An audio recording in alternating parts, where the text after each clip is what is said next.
When you like Ventura TV Appliance on Facebook, it's nice. But when you love the Samsung big screen we deliver, it's even better. Our website is cool, and it's a good place to start. But you really should touch the merchandise before you buy. Time for that upgrade to an HD 3D web-enabled Samsung TV. Get the best selection, price, and service in town without waiting. Come in to Ventura TV Appliance and touch the merchandise today.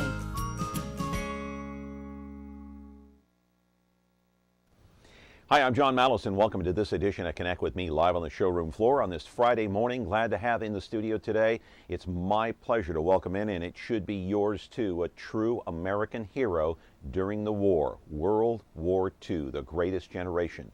We're going to tell you his story, which is a horrifying one. He survived it. 436 MeTV, option 11 to join the conversation. Back in a moment.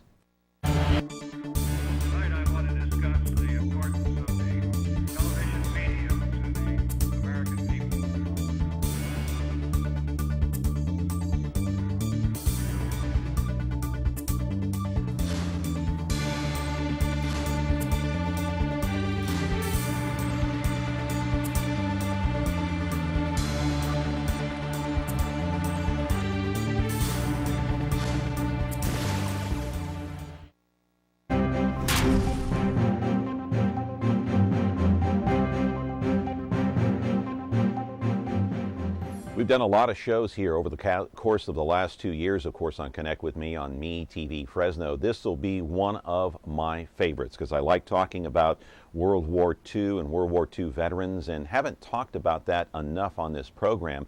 And I just want to mention, you know, when my father passed away about 3 years ago, I actually found by accident his World War II uniform intact, pristine condition. He was a sergeant in the Army circa 1942. It's amazing to see that uniform, and I'm sure my dad is down up there looking down on all of us right now.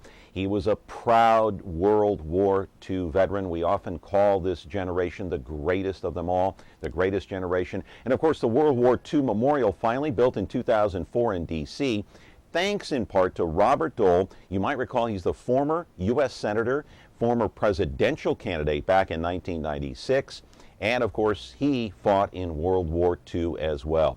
Let me take you to the videotape back in Washington, D.C. I'll tell you what I'm talking about. Keep in mind, though, that the vast majority of those who actually served in World War II have never been to the memorial. That's where Honor Flight comes in.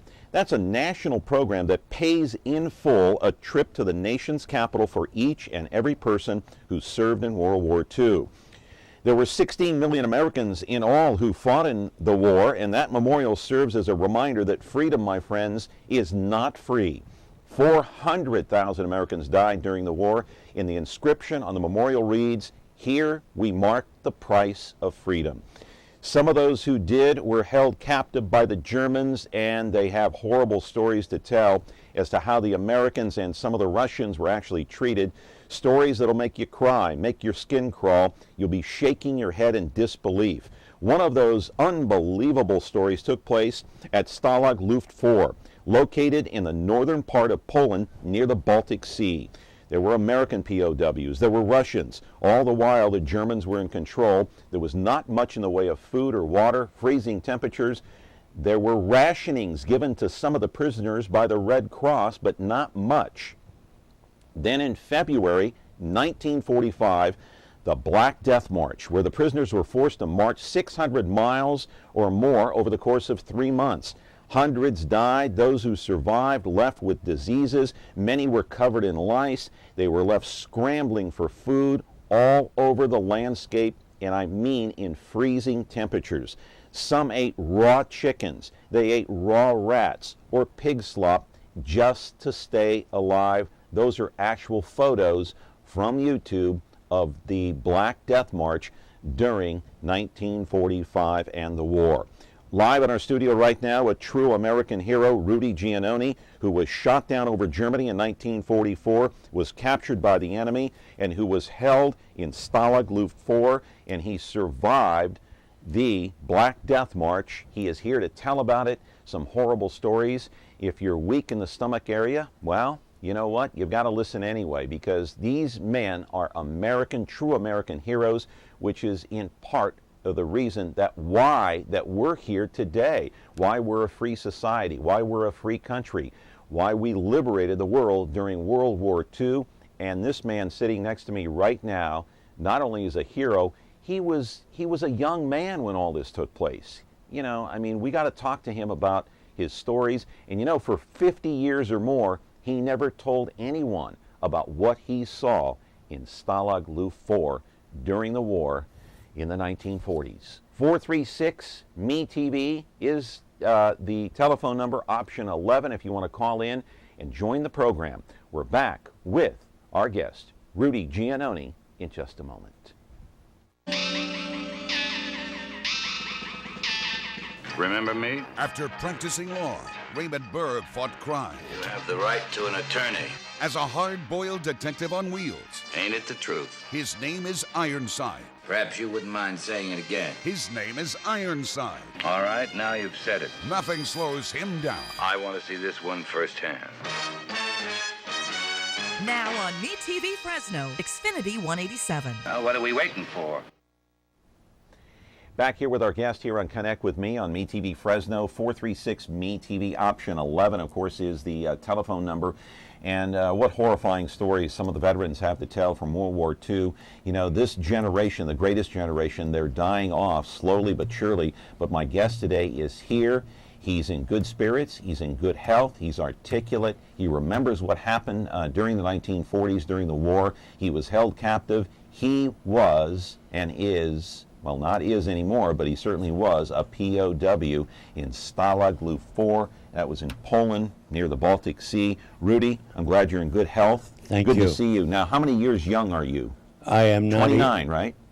Yeah, 49. I wish. Yes. 49? You're Yeah, 49? I wish. You look good. Yes, thank you. You look great. I'm 90 years young right Oh now. my gosh, bless your heart. You look great, Thank and you you. sound great. Thank you. And I've got to tell you, you know, some of our audience out there, you know, Rudy wrote his kind of like a mini biography of himself, and he gave it to me several weeks ago so I could read.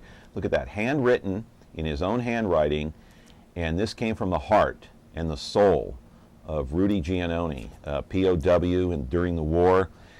You know, and I mentioned during the monologue, did I get it right? Did I get everything right? You got everything right so far? Okay. Yes. Some of the stories, is it difficult for you to, even after this much time has passed, to talk about it? No, it isn't, because I do a lot of public speaking, and I do it with the different clubs and a lot of schools. I've done 55 so far, and it's fine up to a point, and then it gets to me. But after a few seconds or a minute or so, then I get my composure back and I keep going. But it does hurt. Yeah. It does hurt.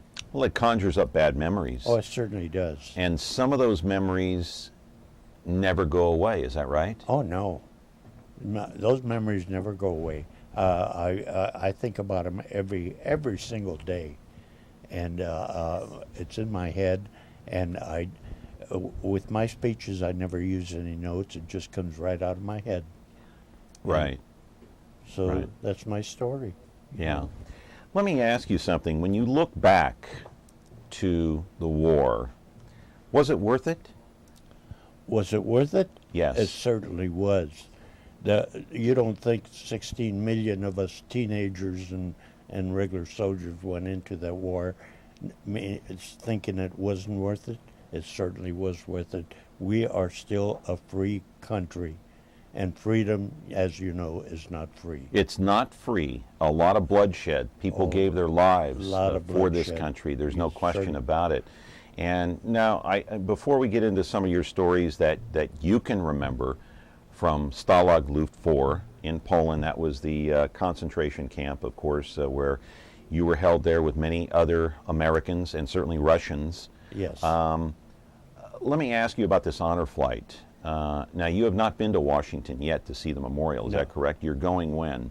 We're going on October 29th, 30th, and 31st. Okay, let's roll the videotape of the Memorial in D.C., the World War II Memorial built in 2004, some 9 years ago.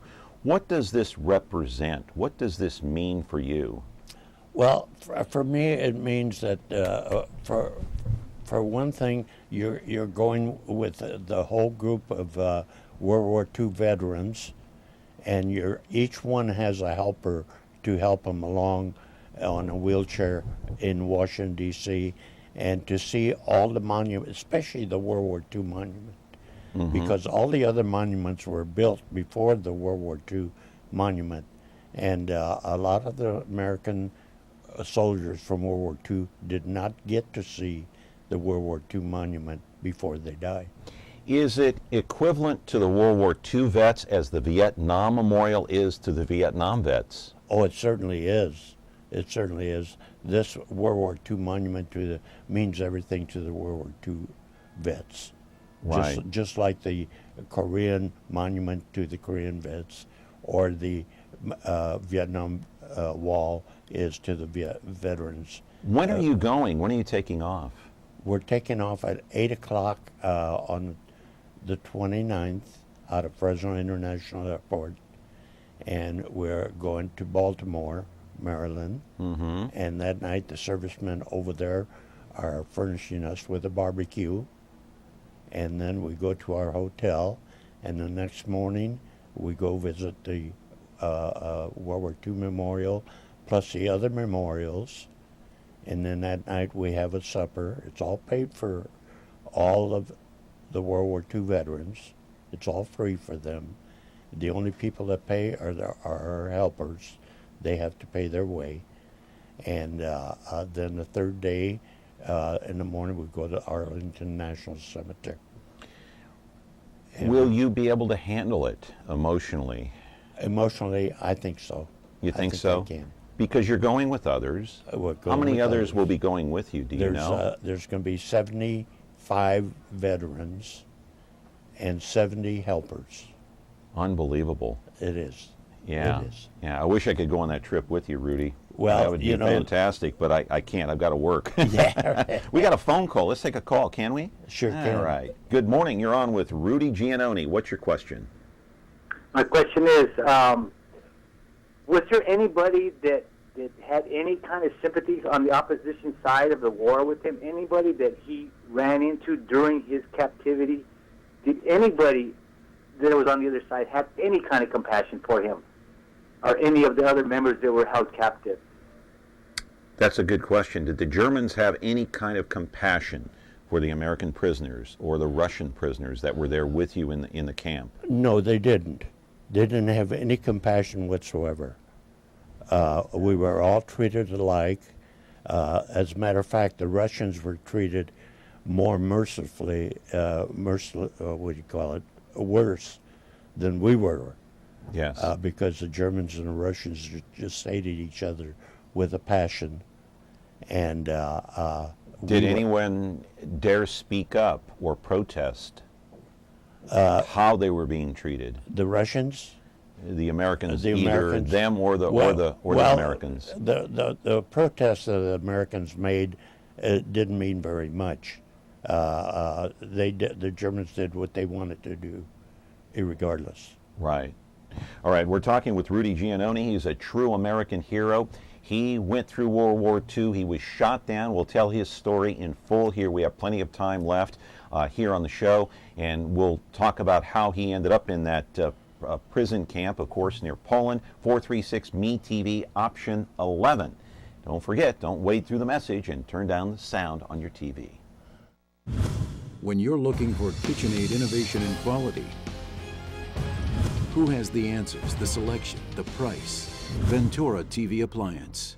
With billions in nationwide appliance buying power, more than Home Depot and Best Buy combined, we'll help you save. Our low prices on Energy Star qualified KitchenAid appliances save you energy and money, and pay no interest on select models when paid in full within 12 months. Ventura TV Appliance, serving you since 1951. 12. One Adam 12. This is Adam 12. It stars Martin Milner as Officer Pete Malloy, Kent McCord as Officer Jim Reed. One Adam 12, roger. This black and white patrol car has an overhead valve V8 engine. It develops 325 horsepower at 4,800 RPMs. It accelerates from 0 to 60 in 7 seconds. It has a top speed of 120 miles an hour. The automobile has 2 shotgun racks, one attached to the bottom portion of the front seat, one in the vehicle trunk. You want me to drive? Now on MeTV Fresno, Xfinity 187.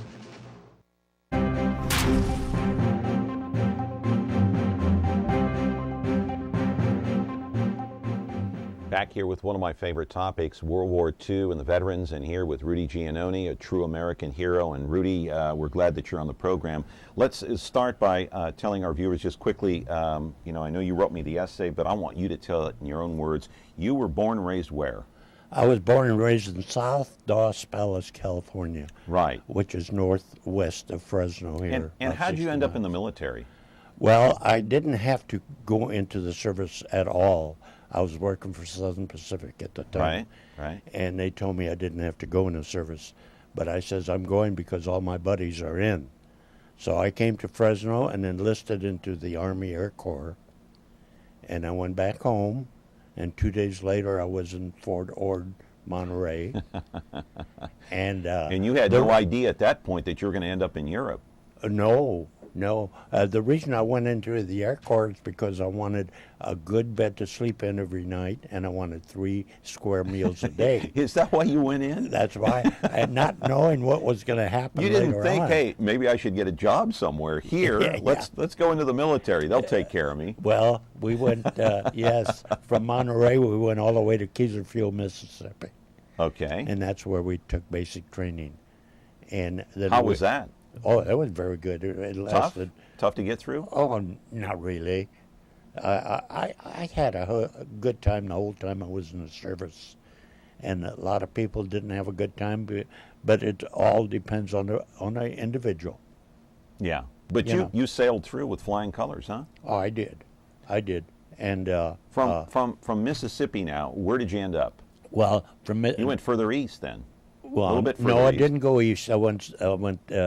I came more or less through the Midwest. I went to Amarillo, Texas. Well, yeah, you ended up in Texas, but you ended up on the East Coast before you went to Europe. To Europe. Yeah, I ended up in New Jersey. Correct. And then into New York, into the harbor, and they put me on board an English ship on my 21st birthday. Do you remember the day that you got the call? Well, maybe not the call, but the word that you were going to be going overseas. And how did all that come about? Tell us about that. Well, we were supposed to pick up our planes in Nebraska to go overseas. Well, when we got to Nebraska, another group beat us there. So we had to go to New Jersey. And they knew that we knew then, and they told us that we were going to England to go into the Air Force in England. And when we got to England, Liverpool, England, from there they put us into the 447th Bomb Group. I see. And from there we started bombing in France. And then comes D-Day. Now, what was your job? My job was a left waist gunner. Okay, so you were a gunner. I was a gunner. You were a gunner. And how good were you? I was great.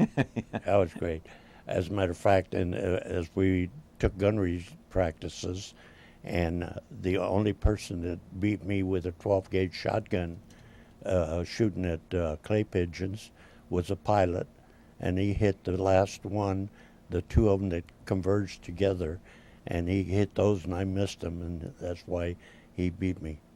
So I consider myself pretty good shot. Pretty good shot. Pretty good shot. You had a good eye then. Well, I good did, eye I coordination. did at that time. You yes. did at that time. Well, Yeah. maybe you still do. Hey, I wouldn't put it. Hey, listen, I wouldn't mess with you. I'm not going to mess with you. So let's fast forward a little bit to June 6, 1944. Everybody knows that was D-Day. That's right. Okay.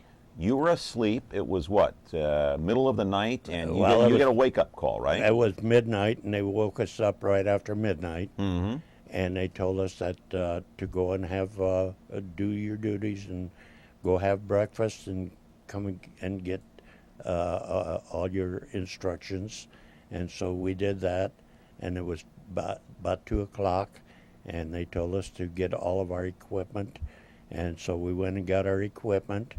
And I always tell everybody that I picked up my parachute, and they told me that if it doesn't work, bring it back and we'll give you a new one. But that's I just do that as just for kidding. Right. Let's take a call here real quick. We'll pick up your story. Good morning. You're on with True American Hero today. What's your question? Yeah, I want to know how was his bond between the other prisoners of war? Did they become close, real close with each other due to the fact of what happened?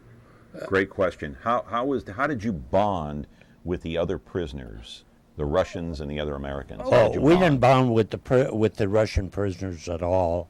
The Russian prisoners did all the dirty work in the camp, and as far as the other prisoners, the only other prisoners there was Australians and British and Canadians, and the majority, 95% of them, were American prisoners in that camp. Mm-hmm. And we fared well with everybody. And did you bond with the other American prisoners? Oh yes. Well? Oh, I bonded. Huh? Yeah, we bonded. We all bonded together. Right. And there was just very few, maybe one or two, that tried to escape. Before we go to break, I want to get back to your story now. It's 2 o'clock. They're telling you to go bomb in France. 2 o'clock in the morning, that is. This was D-Day, 1944, and so now. I want to get fast forward to the part where you were shot down. Tell us that story and what transpired from what you can remember. Okay, now, you know, D-Day, we flew 2 missions on D-Day, mm-hmm. and then we did a few days bombing after D-Day. Right. And then we had to go, they wanted us to go bomb this oil field, which was in Misburg, Germany, yeah. between Hamburg and Hanover, Germany. Mm-hmm. And the refineries in Germany were all... Your mission was to take those refineries out. To take them out, but they were surrounded by 100 to 150 88 millimeter anti-aircraft guns, each one. Right. And before you get to that, were you able to take any of them out, the oil refineries? Oh, we took out the Misburg refinery.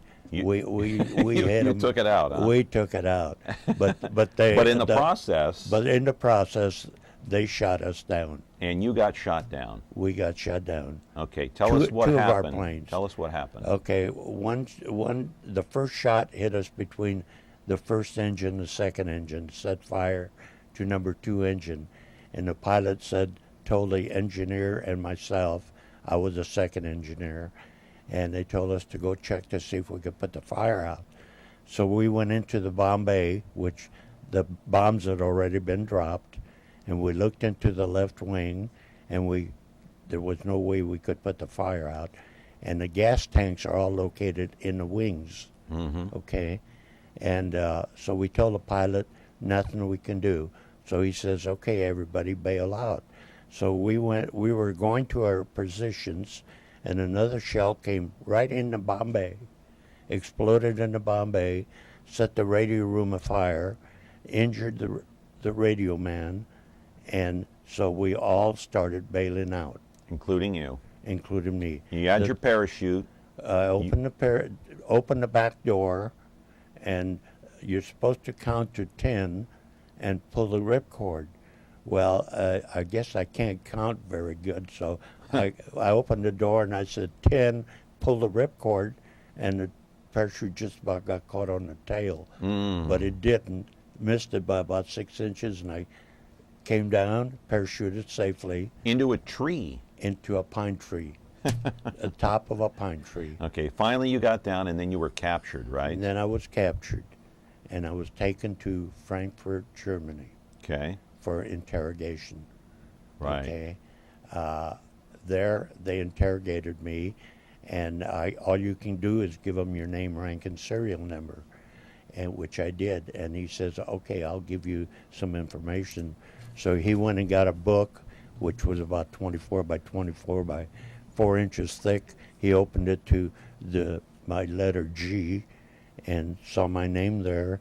And he says, Rudy, he says, you graduated from a high school in Dos Bellas, California. He knew all about you. He knew all about it. He had more information on me than I did. We got to take a quick break. We're talking with Rudy Giononni. We're going to continue the conversation and get to that The concentration camp, of course, where the POWs were held, 436 MeTV option 11. Back in just a moment.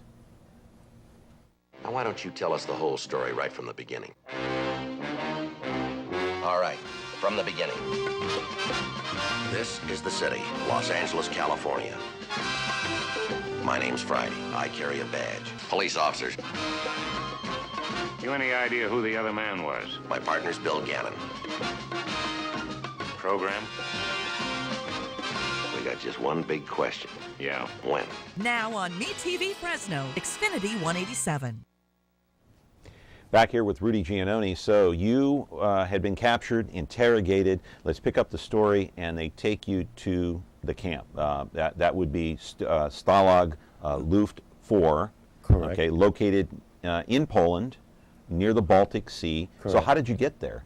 We got as soon as they where we were interrogated. As soon as they got about 300 prisoners, they loaded us into the box cattle cars, which is 40 and 8 they call them, and they hauled us all the way down below Berlin, all the way up to Poland, and dropped us off at the camp there, close to the camp.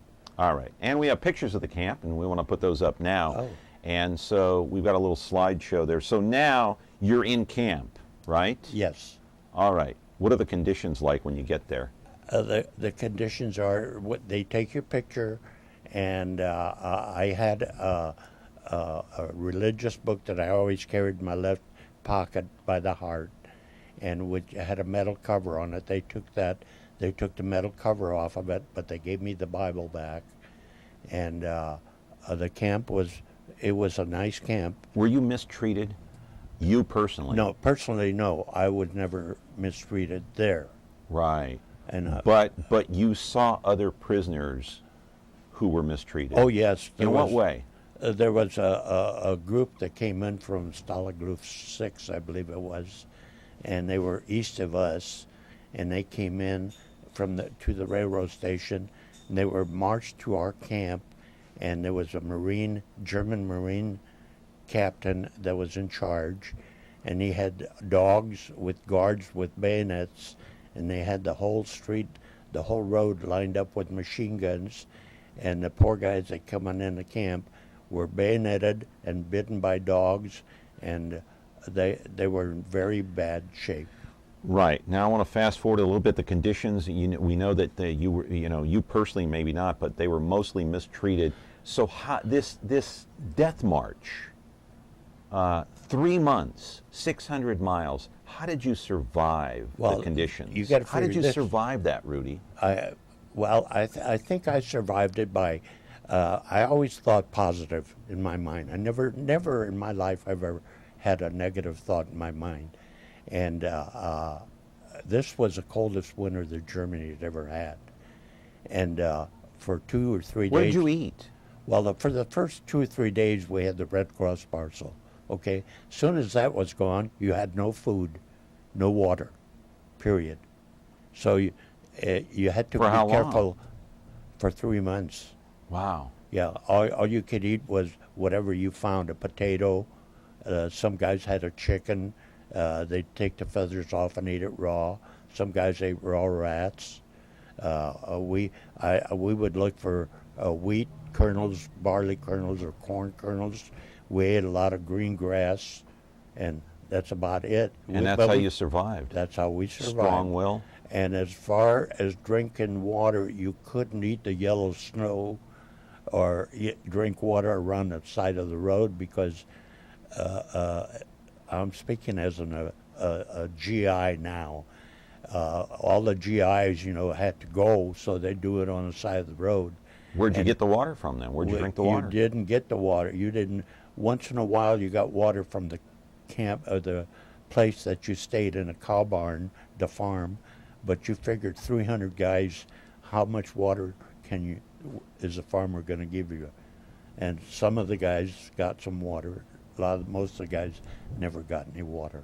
Right. So I consider myself very, very lucky, and God willing, you did a lot of praying the whole time. Rudy, sadly we're out of time, but I'd like you to come back and share your stories again. Would you? I sure will. Okay. Thank you. It's a pleasure, sir. Thank you, John. And it's a pleasure to be in your presence, and you're a true American hero. Thank you. All right. Thank you, Rudy. Rudy Giononni, former POW, of course, during World War II. Thank you for watching this edition of Connect with Me. I hope you have a great day and a great weekend.